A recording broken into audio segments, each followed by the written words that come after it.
Zachariah with Old Man Gaming. You're seeing the pineapple shirt, which means you're seeing me. And this is a terrible talk, as you have seen from the video name that you clicked on. Big thing I want to say right off the bat, this is going to be nowhere near as good as Neil's. That SOB edited the crap out of his. You're just going to see a lot of the silly writing hijinks that I like to do. That being said, what's my topic today? Well, my topic today is very interesting. It is on the state of video game reviews. If you're watching this channel, you know that the subscribers, if you're subscribed to this channel especially, it's a good chance that you've come from my reviews. I'm not tooting my own horn. I'm just saying, if you look at the analytics, with the exception of Phil's amazing build videos, the majority of our views end up coming from the reviews on this channel. My reviews are very different from standard reviews in the industry, and I want to talk about why that is. I want to kind of give everybody a feel for what's wrong with the reviews in the industry, and I also want to be positive and give some fixes, in my opinion, that the industry can do to actually make reviews better. Now, a lot of them are going to be unrealistic because a lot of them happen to deal with money, and we're going to talk about money later on. It's a huge problem for the industry and for the review system as a whole, but we'll get there. All right, the first problem I want to talk about also weighs into something I want to clear up for my channel. Now, the number one problem, well, not the number one problem, but the first problem I'm going to talk about is score. Games with score. Every game has to have some sort of score, a 0 to 5, 0 to 5 stars, a 1 through 10, 1 through 100, whatever. And this is supposedly an overall feel of how good the game is, period. And this is usually given to you by one reviewer who has played the entirety of the game, start to finish. And this feeds right into, sometimes I have been called pretentious for, as a disclaimer in my reviews, I say I do not give score reviews because I believe video games are the most subjective forms of art. Let me explain why that is. Every form of art you view or take part in, other than video games, has one mode of interactivity. If it's music, you're listening to it. If it's a movie, you're watching it. If it's a book, you're reading it. That is how it is. The artist puts down exactly what they want the thing to be, and then they give it to you, and you intake that information and decide whether you like it or not. Because of that, it's much easier to review those, and it's much more realistic to give those scored reviews.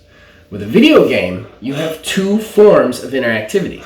You have what the artist is trying to tell you, and you have how you are playing and how the game works. So you have all sorts of different types of ways to interact with that and different levels of like and dislike. I could love a game's story and hate the way it plays. I could hate the way a game plays. I could love the way a game plays and hate its story. These are the kind of problems that are presented with video games, and because of that, it makes scoring it very, very difficult and complicated. How do you give one score to it? How do you say, well, it's an 8 because the story's good, but the mechanics are bad? It differs so much on such a wide spectrum. You're not even just talking about whether the mechanics are good and the story is good. You're also talking about whether the people who are playing it can enjoy the mechanics because of the way they play, because of the way they like it.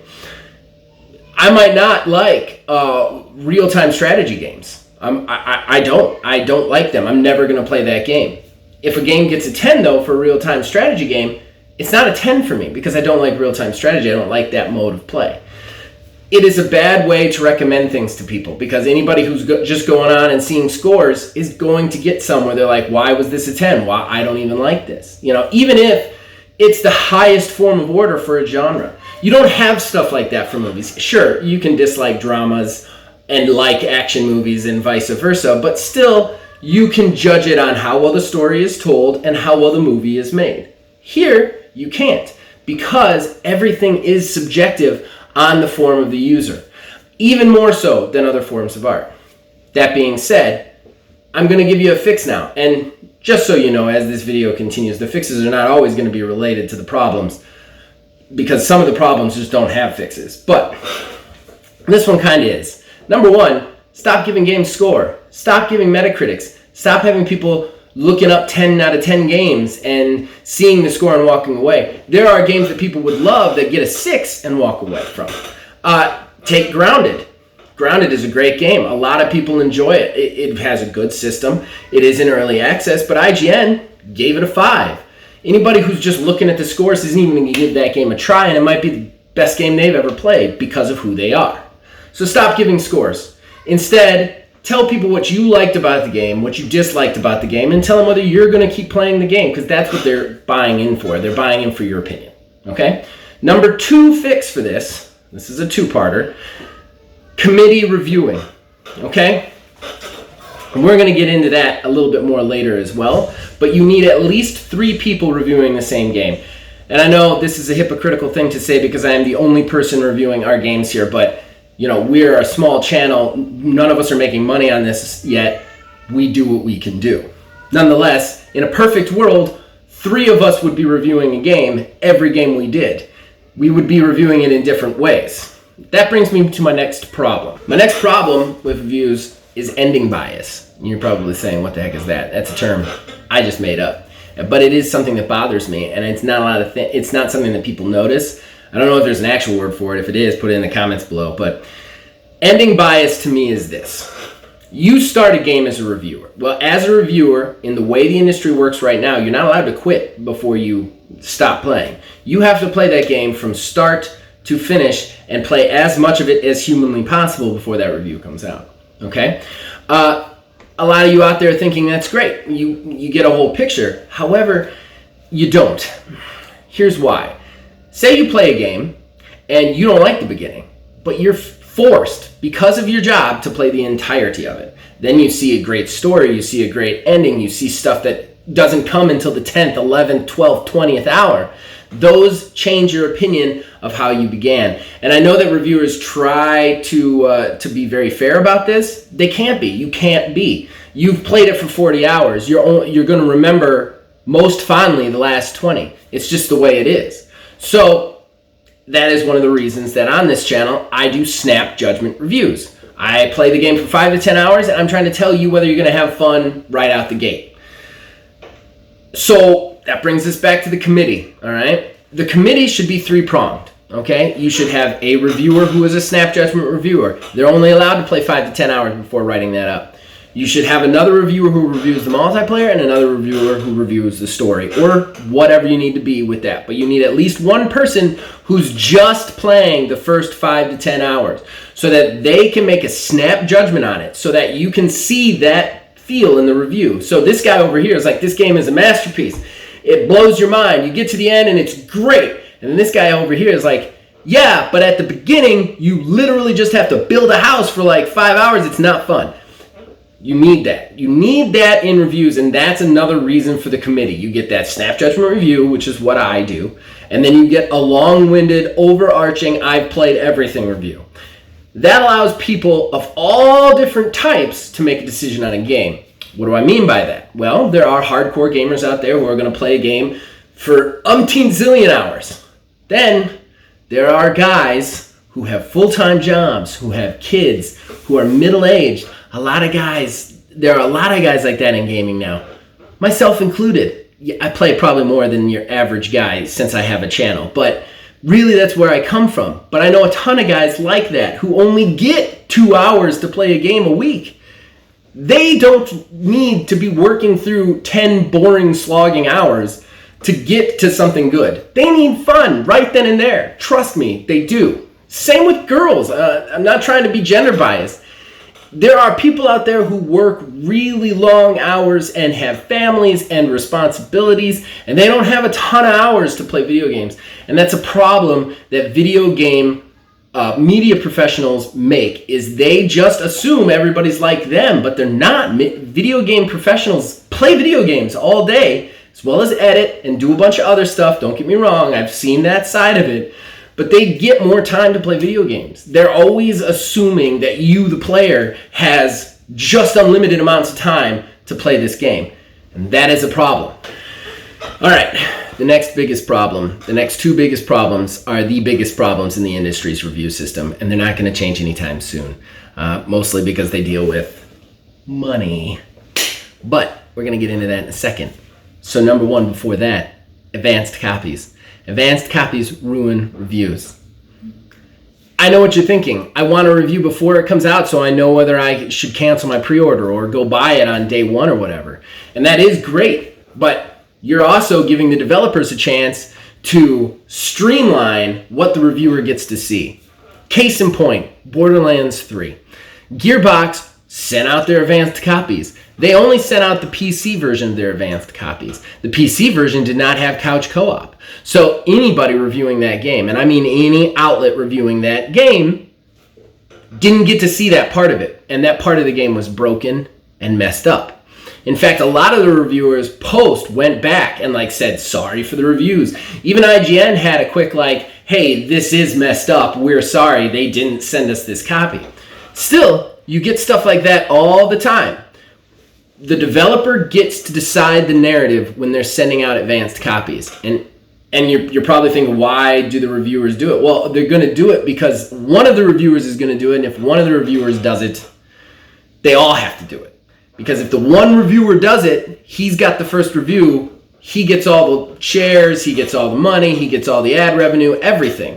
If you sit and wait until you see the whole game, you're yesterday's news. That's how it works in this industry. So when you get an advanced copy, you have to review what you have. You have to review the advanced copy. I don't even blame the reviewers for this problem.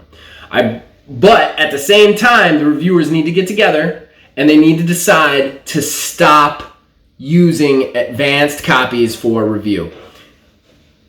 Again, the publishers, the developers, the people who create the game get to decide what the reviewer sees. And when that happens, the players lose. Because we no longer have a truly good, all-encompassing opinion on it. Even from one person, even with a score, even with all the problems that I said before, you're not seeing the whole game. And it's a crapshoot whether that developer decided to send the whole game to them or not. So the advanced copies need to stop. It's a huge problem. Huge problem. Now going back to the fixes. This fix doesn't really deal with that problem because that problem is very hard to correct. I don't have a solution for it. I'm just pointing it out. My next fix for reviews would be sustained reviews. What I mean by that is you have a lot of games right now. You need to look at games with a game mentality, not a movie mentality, not a show mentality, none of that. You need to review games for games. What are games now? Well, games nowadays are not what they used to be. Back in the days, back in the 90s, you'd buy a cartridge. You would have that cartridge. Everything that was ever going to come out for that cartridge was on the cartridge. You played the cartridge in its form, so you could review it like a movie. You can't do that anymore. I mean, half of the games don't even come out fully released. Again, look at Grounded. It's a great game. It's one of the most popular games out right now, and it's not even done. There's so many games that release in early access or beta. So many games that release probably prematurely than they should and then get better in the long run. So you can't do just one review when that thing releases. You just can't. You have to come back to it. You have to update it. Now, in fairness, a lot of the media outlets do re-update reviews of games when they actually release after a beta if they've done a review for the beta. Still, you have games of service such as Destiny or For Honor's a good thing. Anything Ubisoft makes, they usually have kind of rough starts, and then they're really good at sticking with their property and making it better in the long run. For Honor was rough, real rough in the first year. They stuck with it. Now it's one of the best competitive fighting games out there, in my opinion, of course. You have the same thing goes for stuff like Rainbow Six Siege. That was a nightmare when it first came out. Now it's huge. It's still huge. It's never going away. Plus, you have stuff like that where the developer is we're just going to keep making this game, or we're just going to keep updating this game ad infinitum. We're going to put it on the new systems as long as we can. How do you review a game like that? How does that game not get considered for Game of the Year? I mean, it's constantly being added to. You could even argue that you're getting games worth of material to one game each year. So you present this problem where you're looking at it one and done, and you just can't. So my fix is, off of the committee, whoever the person is who is most into this game has to go back to it once a month. Just play it, see the new features, and give an updated review score. Just so that you out there keep seeing what's going on and keep seeing whether it's getting good or not. There are a lot of games out there that could really benefit from this. And we need to start looking as reviewers at video games as video games. Not movies, not TV shows, not books, as games. Okay, so that brings me to the biggest problem, the uncorrectable problem. The problem that I know Phil Billy out there is somewhere pumping his fist that I'm about to say it again, but money. Ladies and gentlemen, the biggest problem with reviews is that those reviews are paid for. I know what you're thinking. You're thinking, no, they aren't. That's a tinfoil hat statement. For the most part, you're right. The developer's not paying the company directly for the review score. However, if you want to stay, you have to stay on EA's good side so you can get the firsts, and you can get first looks, and you can get early access, and you can get stuff. If you give bad reviews, really bad reviews to big AAA games, those AAA developers will shut you down. You won't have the access that other companies do. All of a sudden, they're getting the scoops, and you aren't.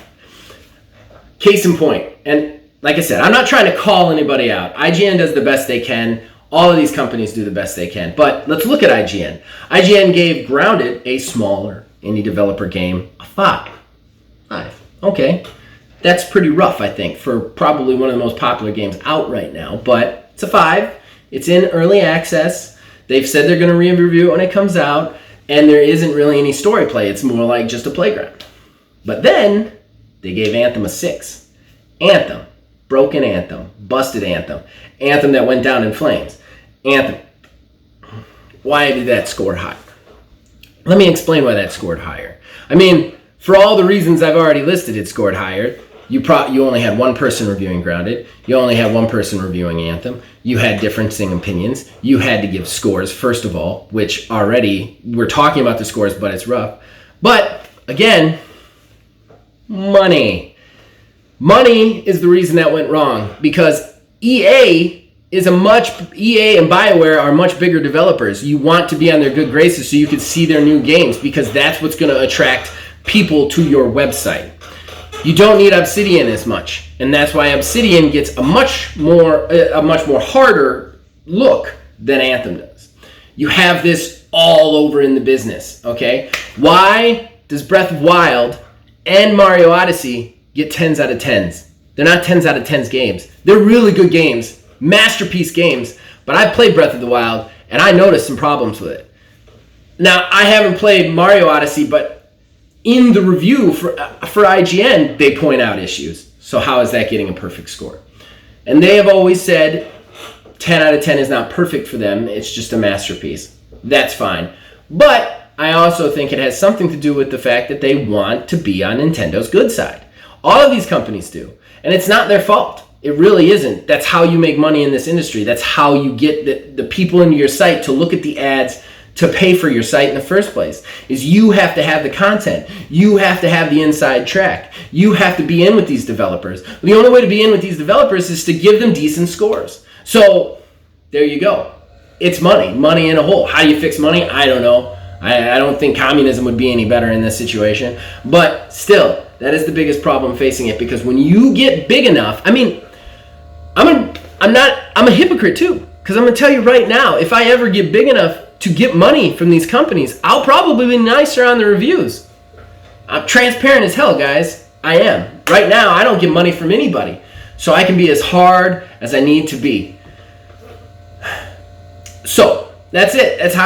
That's the state of reviews. We need a change in the industry. We need to start looking at reviews and games differently. I think one of the big things that might even fix the money thing is to stop giving scores to games, because then it won't matter, because you're just giving your opinion, and then people won't be as hard on you. When they see that score, they get upset, and that's a problem. Stop giving scores to reviews. It's the number one problem facing reviews. Stop giving scores to games. They shouldn't have them. They are too complicated of an interface to have a scored review system. Okay, so that's my terrible talk. I don't know how many of you that's going to piss off. I don't know who's going to agree with it. You'll have noticed that I did not cut in any video games or movies. Neil set the bar way too high, and I just can't do that. So I hope you enjoyed it. I hope you enjoyed listening to me in the pineapple shirt, enjoying me in my shadowy new basement. And hopefully you guys come back for more.